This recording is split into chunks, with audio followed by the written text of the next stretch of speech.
Mixed success for the Aussie teams last night in the Asian Champions League. The victory got a win, albeit with a bit of luck, and Sydney FC were outclassed in their tournament opener. Former Mariners coach Phil Moss is in, and Phil, yesterday you spoke of the importance of holding out an Asian team simply because they start so fast, they have so much pace and so much skill. Sydney FC just weren't quite capable of that. No, that's right, and unfortunately human error is something that is hard to coach against, and Graham Allen went with a back five last night, 3 centre halves, and Zach Anderson can be forgiven for a bit of rustiness. He hasn't played a game in the A-League this year, but unfortunately that really put them on the back foot early.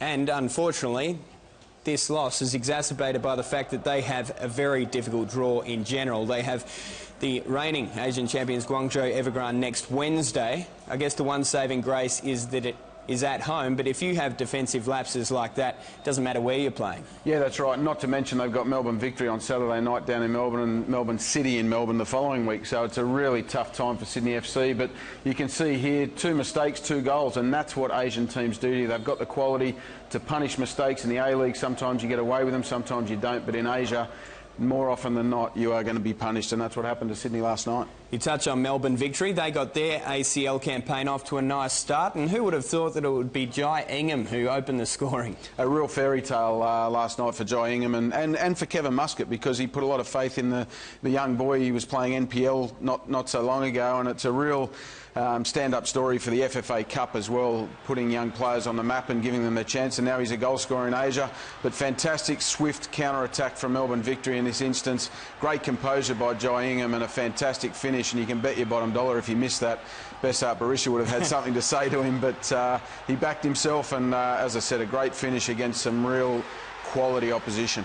As it turns out, Besart Berisha can't be too upset because he got on the score sheet anyway. It was the controversial moment and the decisive moment, albeit somewhat sadly, that this sort of thing would decide a game. But can you understand the frustration shown by Shanghai? I can, but let me tell you, it'd be very un-Australian to suggest that wasn't a penalty and that it was outside the box, because I can guarantee you there'll be some decisions that go the other way when Melbourne Victory and Sydney FC are in Asia, because it happens year in, year out. So it was nice to see an Australian team get a hometown decision. Right, OK. So, yeah, I can understand that. We need to have it our way eventually, don't we? Do you find in the ACL that we are often begrudged opportunities like that? I mean, that one was very touch and go anyway. As it turns out, it was outside the box. But do you feel as though we certainly get let down when it comes to the referee? Look, I've been in 4 campaigns, both as an assistant and a head coach, and I've seen some decisions over in Asia that defy logic.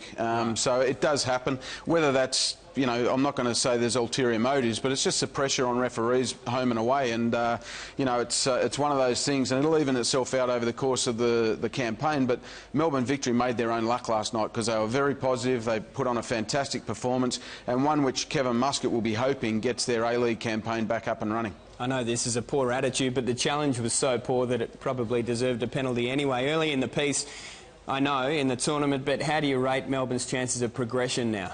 Look, that's a start. That's a fantastic start. There's a lot of football to be played between now and the end of the campaign, but certainly that will give Melbourne Victory and all their staff so much confidence, and you just have to look at the quality of someone like Dario Conca last night, who they played against. He was just in a different stratosphere to everyone else on the park, but Melbourne Victory found a way to contain him as best they can, and they got the result, and that's what it was all about, with a good performance in front of their home fans. So I think they're a good chance now of going through. You have to win your home games, and they've done that to start with. And as you say, it might reinvigorate them for their A-League campaign as well. Thanks for coming in, Phil. Pleasure.